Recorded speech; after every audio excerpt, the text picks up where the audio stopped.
Estamos de volta para o último bloco do programa Eclésia dessa noite. Estamos falando sobre a Didaquê, o documento mais antigo que se tem notícia no formato de um catecismo da Igreja Católica.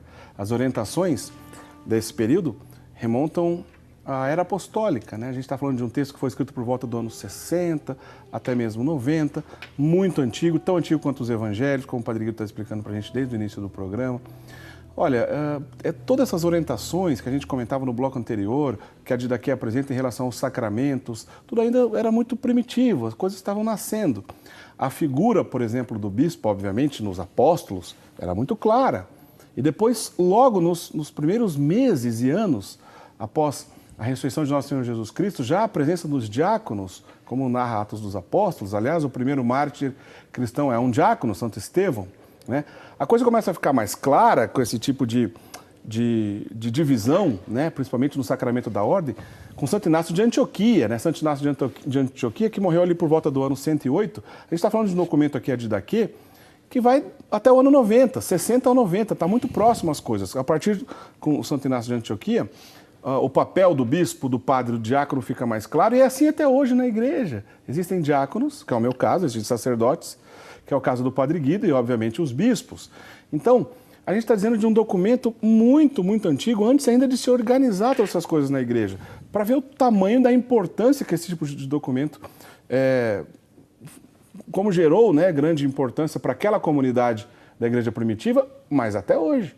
Pois as verdades de fé que atestava a Didaquê, lá naquela ocasião, do ano 60 ou 90, quando ela foi escrita, nos seus 16 capítulos, são as mesmas verdades de fé que a gente vive hoje, né? Obviamente que hoje a gente tem uma história de 2000 anos, santos, doutores, teólogos, e a coisa fica um pouco mais fácil, a gente consegue entender. E naquela época a coisa estava vivendo, estava ali nascendo.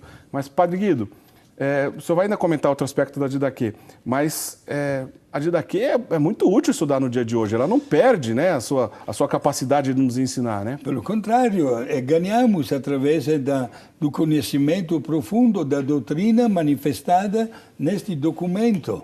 É um texto de estudo, digamos, extraordinário, de grandíssimo valor, que disse no outro bloco que é um livro não muito conhecido, mas que deveríamos descobrir exatamente, porque encontramos as raízes até da doutrina cristã manifestada com simplicidade, adaptadas também naquela época, onde estavam se formando e organizando melhor até a estrutura da igreja, mas onde já naquela época permanece bem claro qual é a identidade do cristão diante da vida sacramental, como também diante das opções fundamentais que a mesma vida nos apresenta. Repito que a primeira parte fala da vida e da morte, né? Isto é, quais são as dicas para crescer na vida e não para destruí-la.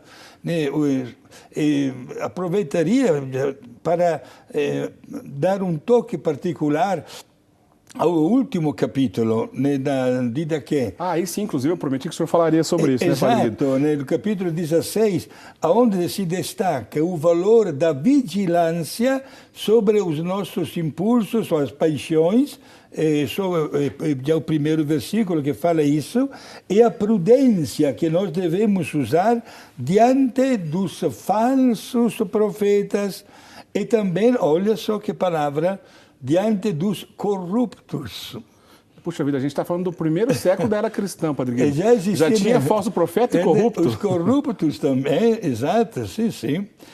Às vezes eu falo que até aquela profissão presente e atuante na vida de Jesus, de ser cobrador de imposto, é bem comparada com o problema do mensalão aqui no Brasil. Os problemas políticos que a gente vive hoje, de certa forma, são comparados àqueles. Sim, porque exploravam o povo e engordavam os seus bolsos com um dinheiro injusto, né? Certo. Por isso, diante das pessoas falsas, meus amigos, que infelizmente, diz já este primeiro catecismo, ao invés de diminuírem, irão se multiplicando no mundo de todos os tempos e transformando-se em verdadeiros lobos ferozes, como fala no capítulo 16, versículo 3.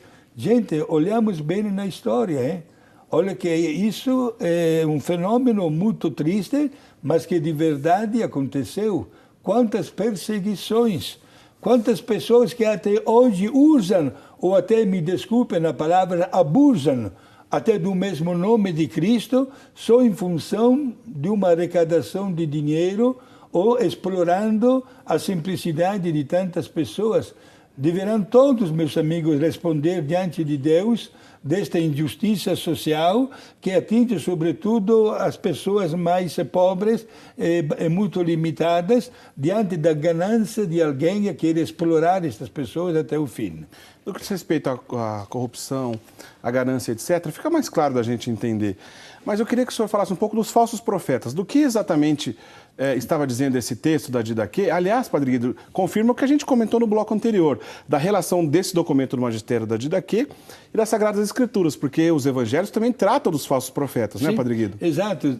Deveria estar aqui no nosso lugar, Diácono Eric, aqueles padres famosos do primeiro século e segundo século também da história da Igreja, que registraram o seu nome na história, escrevendo páginas profundas para evitar que se formassem falsos pastores, certo? Com a veste até de cordeirinhos, e que, sobretudo, não entrasse no estudo da doutrina cristã nenhuma forma de heresia.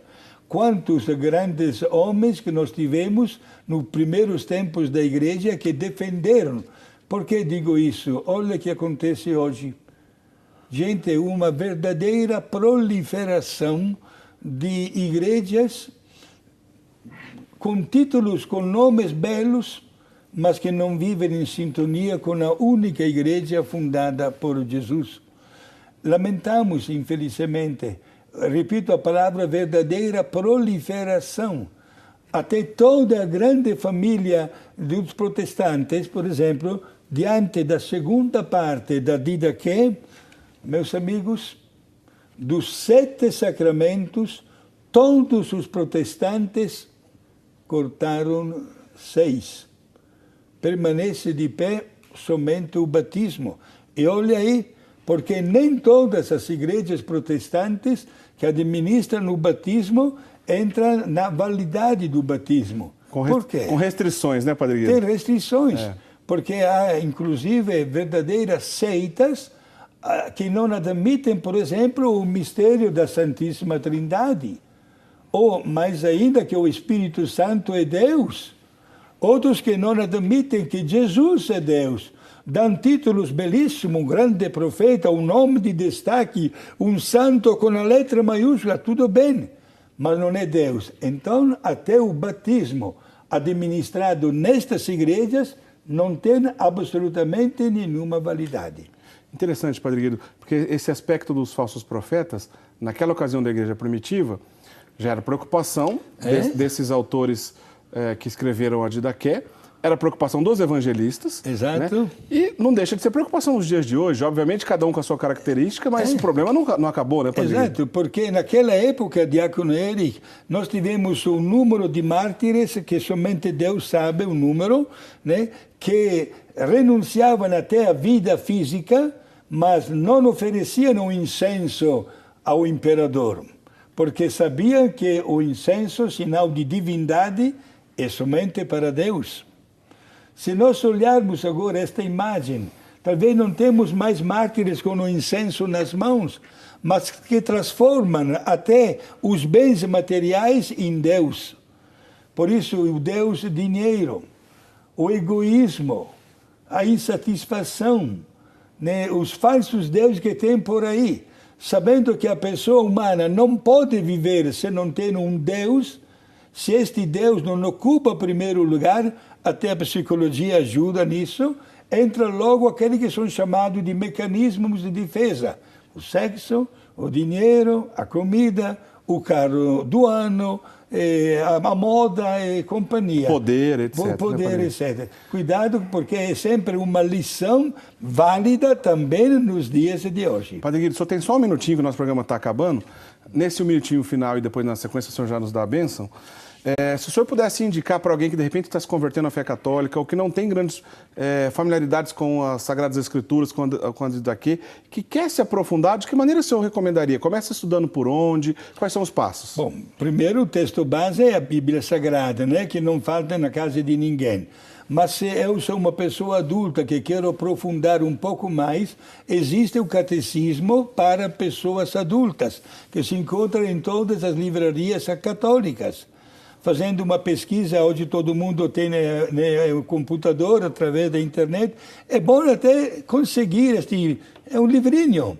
Em poucas páginas eu tenho aqui comigo. Na internet não é difícil de conseguir. Não, encontrei até aqui. Olha, depois deixar também para conhecimento, para o senhor. Certo. Vale a pena, porque, meus amigos, até o amor aumenta sempre através do conhecimento.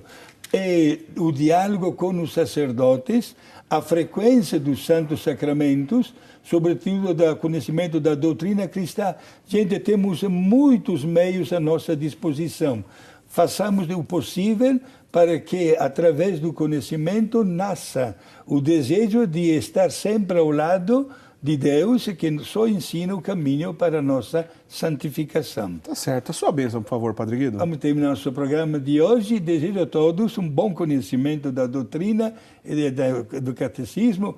Recebam meu abraço fraterno e, como sempre, ao término do programa, a bênção de Deus Pai, Filho e Espírito Santo. Amém. Obrigado. Amém. Muitíssimo obrigado, Padre Guido.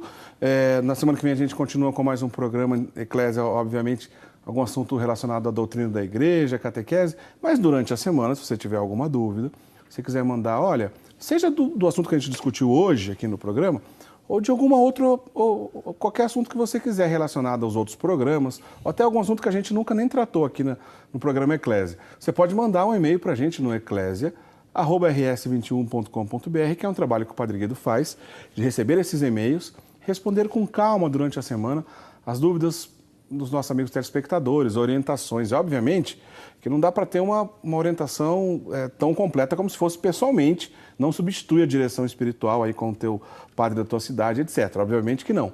Mas uma ajuda, tirar uma dúvida de alguma maneira que está ao alcance através da internet, através do e-mail, o Padre Guido está lá disponível para isso, né, Padre Guido? Continua firme nesse trabalho, né? Certo, eu faço isso com muito gosto. Aguardo, portanto, as vossas perguntas. Fiquem tranquilos, meus amigos, que estamos no mesmo barco e quero navegar junto com vocês, porque quanto mais apreciamos a nossa doutrina, mais nasce dentro de nós o desejo de agradar a Deus, de evitar o pecado e o mal, de não usar nenhuma máscara, mas ser pessoas sinceras, espontâneas, que recebem as bênçãos divinas. Valeu, Padre Guido. Então, na semana que vem a gente se encontra. Uma boa semana para todo mundo. Até lá. Tchau, tchau.